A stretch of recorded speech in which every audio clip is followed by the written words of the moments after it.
पावसाच्या थेंबांची डायरी. कधी विचार केला आहे पावसाचा एखादी थेंब जेव्हा तुमच्या हातावर पडतो तेव्हा तो तुमच्याशी काय बोलतो? तर आपण आजच्या व्हिडिओमध्ये एका थेंबाची आत्मकथा ऐकणार आहोत. व्हिडिओ शेवटपर्यंत नक्की बघा, खूप छान वाटेल. मी पावसाचा एक छोटासा थेंब. आकाशातून पडताना मला माहीत नसतं मी कुठे जाणार. झाडांच्या हिरव्या पानांवरून घसरणारा पाण्याचा थेंब. पण माझ्या प्रत्येक प्रवास एक नवी गोष्ट सांगून जातो. कधी मी कोमजलेल्या पानाला नवजीवन देतो.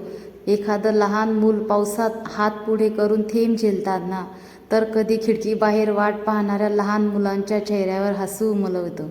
सुक्या मातीवर पावसाचा थेंब पाडताना आणि मातीतून वाफा निघताना, आणि जेव्हा मी या कोरड्या मातीत मिसळतो तेव्हा मृगंध बनून संपूर्ण सृष्टीला सुगंधी करतो. एखादी मुलगी पावसात छत्री घेऊन चालताना किंवा निसर्गाचे सुंदर दृश्य.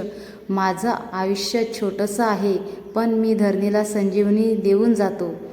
मी फक्त पाणी नाही, मी निसर्गाची कविता आहे.